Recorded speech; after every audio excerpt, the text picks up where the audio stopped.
Will you know the difference between spirit and matter? The only way to know the difference between spirit and matter is to understand it on the basis of time. Whatever that is material must end. So that's why we have a clock, right? Because this program has to end. But the contents of the program, right, and the effect of the program can continue. Whatever that is material, it will not last. So if you spend a lot of time acquiring something material, and if you think that is going to make us happy, then the temporary nature of matter will result in temporary nature of your happiness. So it's very logical. Everyone can understand that. Everyone will accept it. We invest so much of our heart into many things in the world, and it is with right cause. But we don't realize that everything that we invest in, if it is not spiritual in nature, it will have to deteriorate. It must end. So the nature of the world is like that. And no matter what you do, you have to accept that you're living in this world, and all things must come to pass. Even the best things in the world, they all have to come to pass. That is why we hear these pastimes of Krishna, because Krishna is permanent. Krishna is eternal. That's why Krishna is known as Satchit Ananda Vigraha. Sat means Krishna is absolute truth. Very important. Your truth and my truth is relative. Sometimes how you see things will be different from what I see. But I have a relative truth, you have a relative truth. But Krishna is absolute truth, which means whatever that is coming to Krishna is complete. Whatever that is going out from Krishna is complete. And whatever that we do for Krishna is complete. This is very important. Whatever pastimes Krishna has performed that we remember, they are complete. Which is why when you come for these kind of programs, you leave with a sense of completeness. When you go for social functions, you don't leave with a sense of completeness. In fact, very often you leave with a sense of hankering, or some level of disturbance, or some politics that happens and you get very disturbed. But not in satsangs. Because the nature of Krishna is Sat. Sat-Chit. Chit means to be cognizant. We are all cognizant of our own feelings. I will know what is in my heart, you will know what is in your heart. Maybe someone close to you may know what is in your heart roughly. But no one can know what is in everybody's heart. Only Krishna can do that. Because Krishna is all cognizant. Satchit Anand. Anand means bliss. And we are all searching for bliss. And the Shastras tell us that we have a right to search for bliss. That is the reason why you have come together. Priyanka Mataji organized this program with Prabhu so that she can make all of you happy. Basically, if you break everything down, that's what it is. It's to make you happy. She wouldn't bring you all here and then, and make you all sad. You'll never come back again anyway. You will come because it makes you happy. So the next time, if this program makes you happy, she calls you, you come again. Because it is making you happy. Every endeavor you make in this material world, that's what you're trying to do. You're trying to achieve some happiness. You get married because you feel you'll get happy. You have children because you think you'll get happy. Those who are not married, look at those who are married and think how nice and happy they are because they are married. And those who are married will tell those who are not married, don't be in too much of a hurry.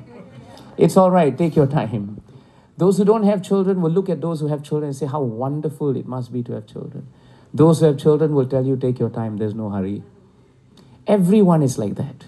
Everyone is searching for happiness, but those who think they have happiness falsely believe the happiness will be forever. That is the problem.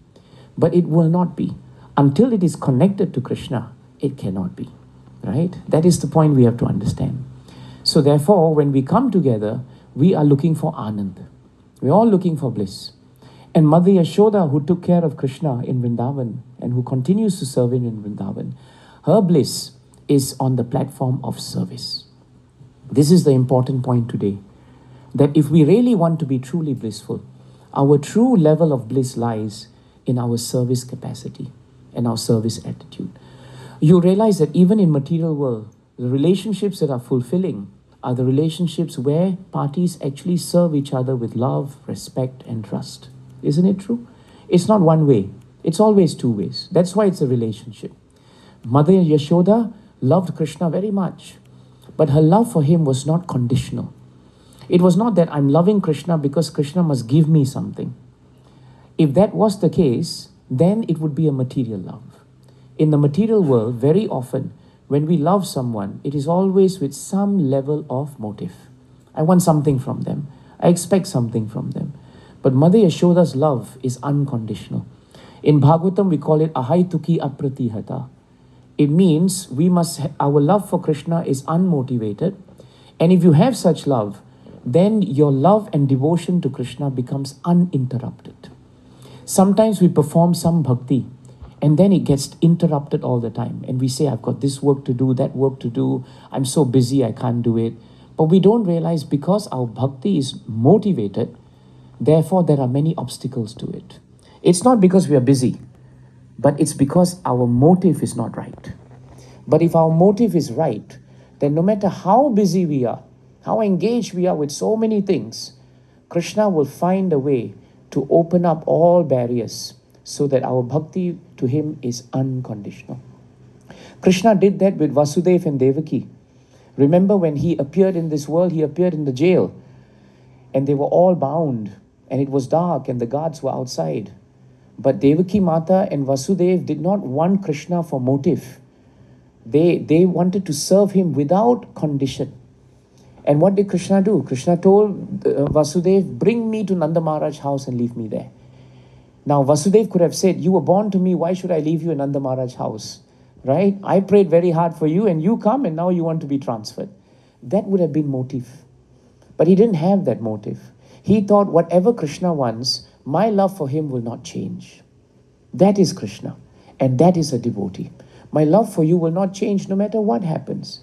So the moment he heard that Krishna wanted him transferred to Nanda Maharaj's house, he immediately got up and he was ready to perform his service. And because he was ready to perform that service unconditionally, what happened? All the shackles of Vasudeva were broken. The guards went to sleep. The doors opened. And it was very dark and no one could see Vasudeva with little Krishna. And when Vasudeva started coming to the river Yamuna, because it was raining, river Yamuna was in great spat. She was very, very heavy and she was turbulent. But because Vasudeva's motive for bringing Krishna there was unconditional, Yamuna river just parted. And Vasudeva could actually walk through Yamuna river. So you see, this point is very important. If we approach Krishna without material motive, but unconditionally to serve him, Krishna will then create all opportunities and remove all obstacles. That is Krishna. Krishna has a name in Bhagavatam. He is known as Samanjasa. Samanjasa means the source of all opportunities. He is the source of opportunities. So if Priyanka Mataji and Prabhu have called you all to come here, and that was an opportunity, that opportunity is Krishna. And you have reciprocated. Therefore, now you are connected to Krishna. Mother Yashoda woke up in the morning of Diwali and she wanted an opportunity to serve Krishna. That's all she wanted. Unconditional. It was not in her mood that she wanted to do something for Krishna to get something from him. She woke up and she dressed herself very nicely. And after dressing very nicely, she decided, let me perform some activity for Krishna. And that's what she did. So what did she do? She churned butter for him. And as she churned butter for him, which was very laborious and full of endeavor, it did not disturb her. This is very important. When we perform some service for the Lord, we are not disturbed. Why? Because we are absorbed in remembering him. The more absorbed you are in remembering Krishna, the less difficulty you feel when you perform the task.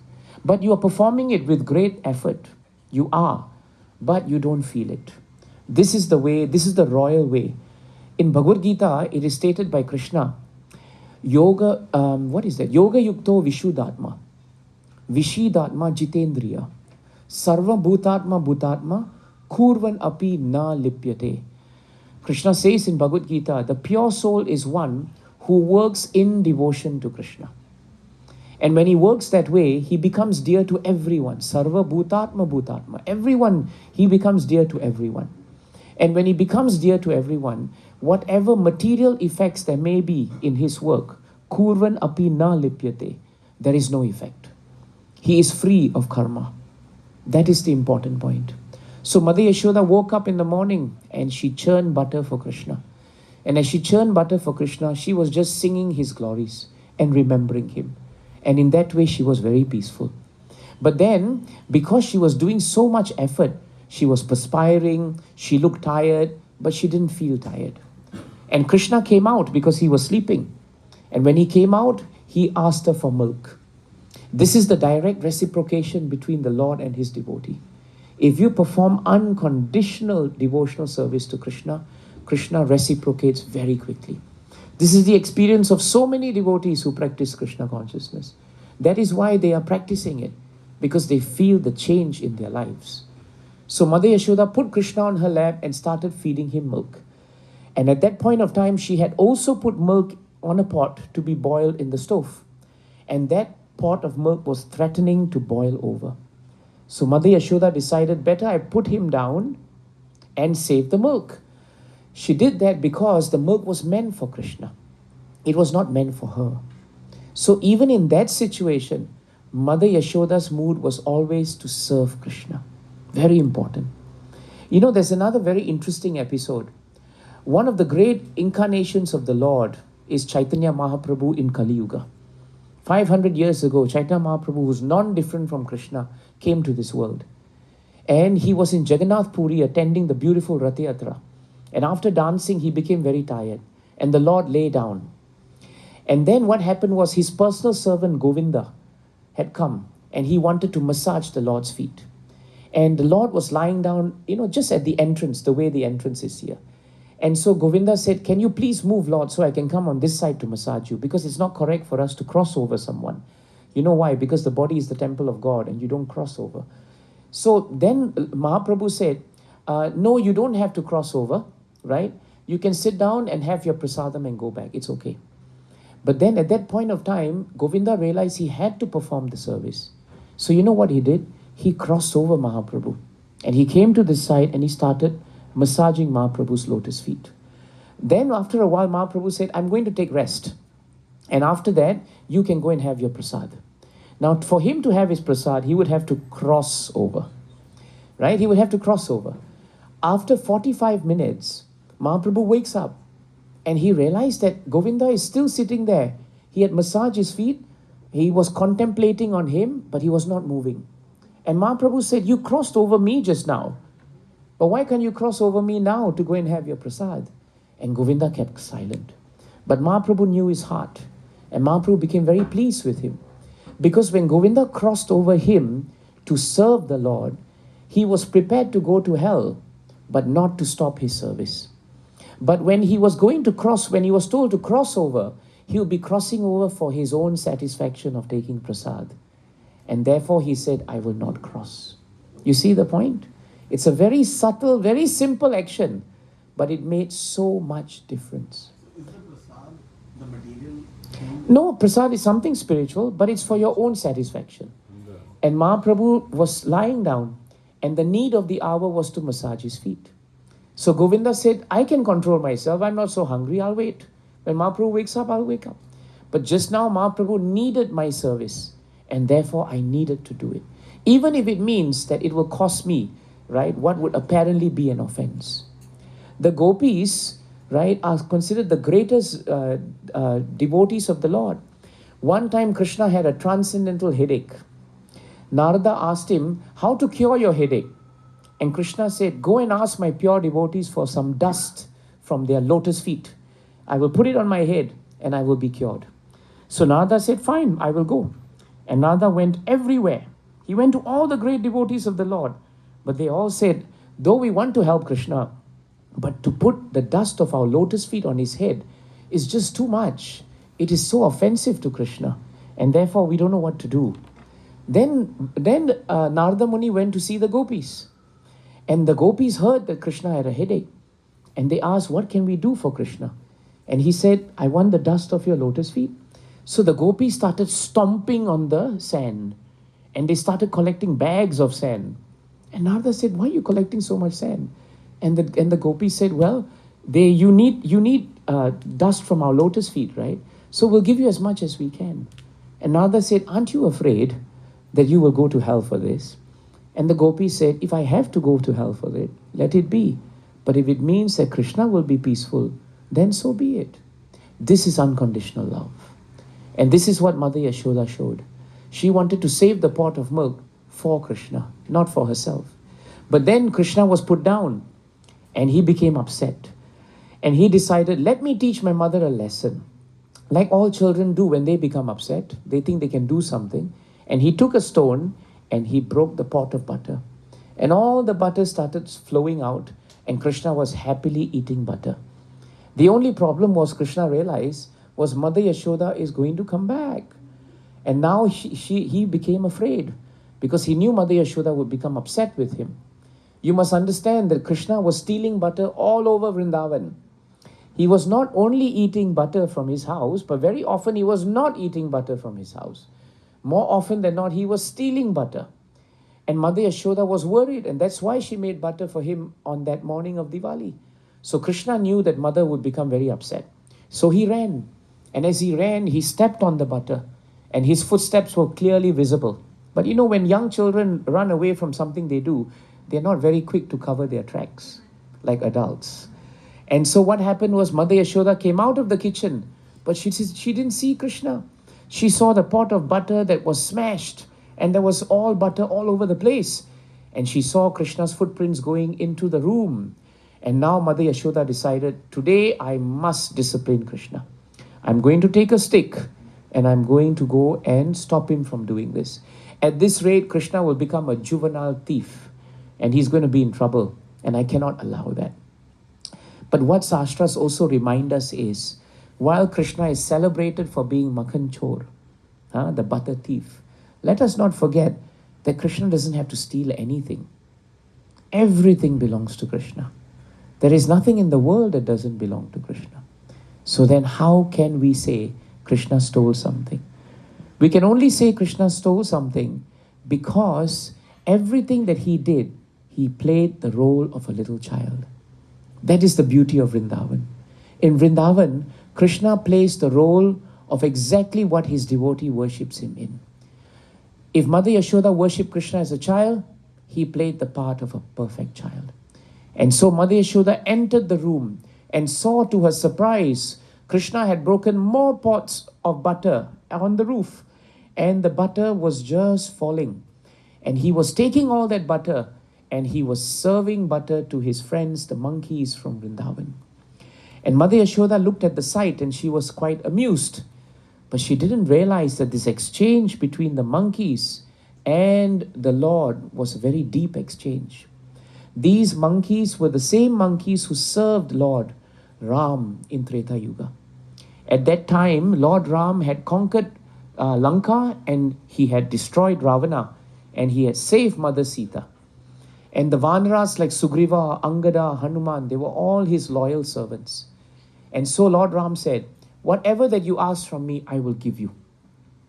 But they did not ask for anything material because they understood what we said at the very beginning. Anything that you ask which is material will not stay with you. It will implicate you in the material world. But that which you ask which is spiritual, that will stay with you. Your only asset is bhakti. In Bhagavatam, it is very nicely stated, Na karhinchin mad paraha shanta rupe nang shanti no me nimisho ledi hedihi. It is stated in Bhagavatam that our bhakti, whatever level of bhakti that we are doing, it is never destroyed by time, nor can it be destroyed by any kind of weapon. Nothing can destroy bhakti, but everything else can be destroyed. Even your own sharir, this body, you will not take back with you. At the end of the day, it will be on the funeral pyre. Your wives will not come with you. Your children will not come with you. You will not go with you. Your body itself will not go with you. Nothing that you have now will mean or count for anything. Only bhakti will. And so Mother Yashoda did not realize that these monkeys were the monkeys who served Lord Ram. And because of the promise that Lord Ram made, and that promise was, when I come back, you will come back to serve me. And so the monkeys came back. And this time the Lord actually served the monkeys. How? By actually giving him milk and butter. This is the greatness of Lord. Krishna never forgets his devotee, and the devotee never forgets Krishna. Please remember that. And therefore, even though this pastime with the Vanaras happened years ago, in another millennium, Krishna never forgot that. He never forgot. So if you are having programs, and which many of you have had programs, Krishna will never forget the programs you hosted. If you have come for a program, Krishna will never forget how many programs you've turned up for. If you have done anything for Krishna, he will never forget. And so Mother Yashoda stepped in, and the monkeys decided to run, leaving only Krishna behind. And what happened? Krishna turned and he saw his mother. He loves his mother, but not with a stick. When he saw the stick, he decided better make a run for it. Some children have tried before to run from their mothers. We were children, we knew. I remember when my mother came with a stick, the first thing I did was run to my father. But my father would open the newspaper and pretend nothing would happen. That was how he was. So I had to run around, but my mother eventually would catch me. But nobody can catch Krishna. Don't forget that. Krishna is Krishnastu Bhagavan Swayam. The yogis are chasing Krishna, but they cannot get him. The demons are chasing Krishna, but they cannot get him. But only the devotees can catch Krishna. And out of those devotees, only those with unconditional love can catch Krishna. So Mother Yashoda tried catching Krishna, but she couldn't. And the more she tried to catch him, the further he was. And finally, Mother Yashoda decided, Krishna, I cannot catch you, but I need to catch you. Please allow me to catch you. In that mood of subordination and humility and devotion, Krishna surrendered to his mother. And he allowed himself to be caught. And when Krishna was caught, he exhibited another amazing pastime. He became fearful of Mother Yashoda. So when you come later to light the lamp, you can see Krishna. You know, Krishna is not looking very royal here. He's looking very fearful, right? He's crying. All the kajal and the mascara that he had were all becoming rivulets because of the tears that were coming down from his eyes. And he was shaking in fear, and everything was shaking with him. This is amazing. Kunti Mata, who is Krishna's auntie, remembers this pastime in Bhagavatam. And she says, I'm bewildered. Vimo hayati bir. I'm very bewildered. How can Krishna, whom even death personified is afraid of, be afraid of a simple, unsophisticated housewife from Vrindavan? How is it possible? It's possible because of the unconditional love that she rendered. Remember what we started with? The unconditional love. It is the unconditional love that makes Krishna behave like the perfect child. And a perfect child is very scared of being reprimanded by his mother. And so Mother Yashoda decided, I'm not here to make Krishna so fearful. Let me put my stick down, which she did. And now she told Krishna, Krishna, I'm not going to beat you, but I have to reprimand you. You are too restless and you're running all over the place, so this is what I'm going to do. And she decided to tie Krishna to the mota. Now she took the ropes and she brought it around Krishna, but she couldn't tie him. Because when she brought the rope close, it was 2 inches short. She tried to get more rope, and again it was 2 inches short. She got as much rope as she could, and it was still 2 inches short. All her neighbors got all the ropes for her, but it was still 2 inches short. By now, Mother Yashoda could have tied 2-3 elephants, and yet she couldn't tie Krishna. Because Shastras tell us that Krishna may be caught, but it's another thing to bind him. You can't bind someone like Krishna. People are trying to bind him to a promise, but Krishna will not give something which is so precious to him so easily. In Dwarka one time, Narada Muni was observing Krishna. On Wednesdays in Dwarka Dham, Krishna would give out charity. If you go to Dwarka, they will tell you on Wednesdays Krishna would give out charity midway through the week. And in those days, Krishna had a beautiful palace in Dwarka. And so Narada would go there to watch. Everyone who came who asked something material, Krishna would give readily. If anyone came and asked Krishna for bhakti, they would have to be put in a waiting room. And Narada was thinking, why are those asking for bhakti in the waiting room? And Krishna told him that if anyone asks for bhakti, I have to examine that person very closely. Because when he asks for bhakti, I give myself to him completely. So I must be very careful who I give myself to, isn't it? So bhakti is very precious. It's like going to a gold shop. Half the crowd will look at gold. Very few will go to the diamond side, isn't it? Because diamond is valuable. Everyone wants it, but it's valuable. And you need to have the necessary conditions to purchase it. So if you want to purchase bhakti, Bhakti Vinod Thakur says, you need one qualification. You need greed, laulyam. You need intense greed, right, to serve Krishna. Not to ask something from Krishna, but to serve Krishna. And Mother Yashoda's only mood was, Krishna, I need to tie you up because you're becoming too naughty. It wasn't because of anything for her, it was for him. And Krishna agreed to be bound. The 2 inches represent 2 very important things in Sastras. The first inch is our effort. Our effort. All of you took so much effort to come here today. And Krishna would not see this going in vain. This is parishrama. In Bhagavatam it is known as parishrama. Shrama means effort, endeavor, difficulty. You must have put yourself into a little bit of difficulty. It's a Sunday. You could say, let me just laze for a Sunday. Why should I come for the program? But you came. You put in effort. You thought about it. Then you felt about it. Then you willed yourself to come here. That is parishrama. So that is 1 inch taken care of. The moment you perform an endeavor for Krishna without asking anything from him, then he gives you the 2nd inch, which is mercy. The 2nd inch is kripa. And that kripa comes on the basis of your faith in the Lord. The more faith you have in the Lord, the less you ask from him anything material, the more Krishna's mercy falls on us. But remember one thing, mercy is always available. It's always there to be tapped. It's just a question of how much you want to receive and what kind of a receptacle you are. That's very important. The example given in scriptures is rain. Rain falls on fertile soil and rain falls on arid ground.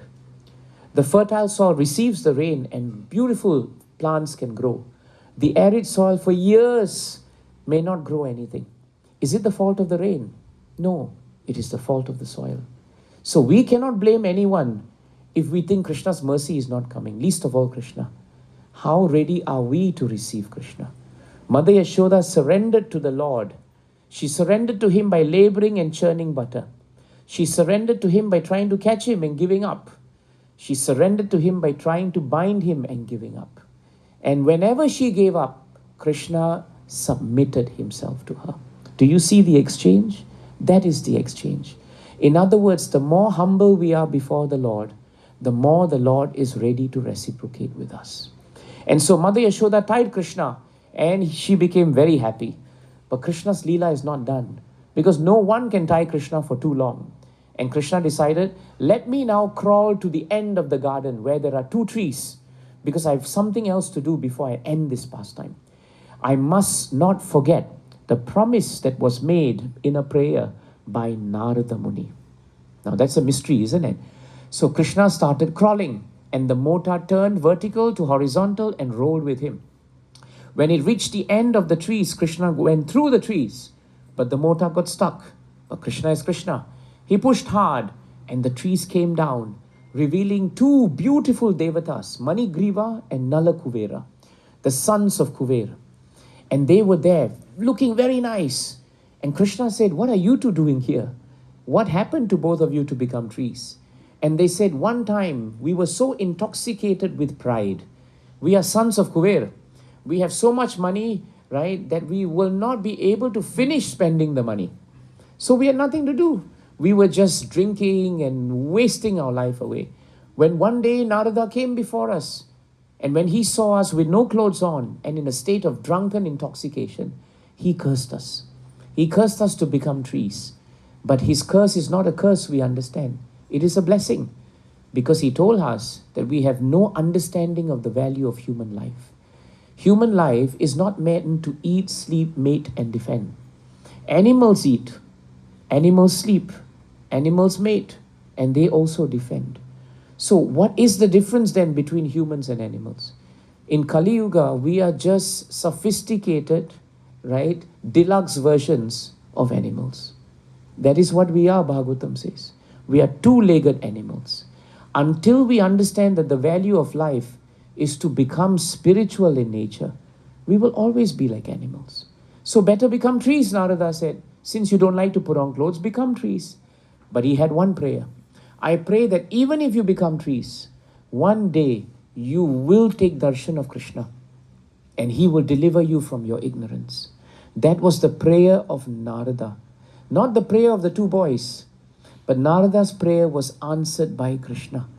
And Krishna told Narada, he told the two boys, even though you did not pray to me to be delivered, but someone as exalted as Narada has prayed for you, it becomes my duty to deliver you.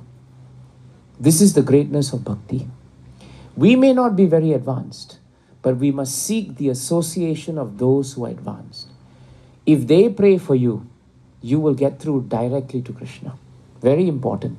You know, in Ram Leela, you all remember Vibhishana? Vibhishana was the brother of Ravana, but he was the good guy, right? He was a good brother. He was a devotee at heart.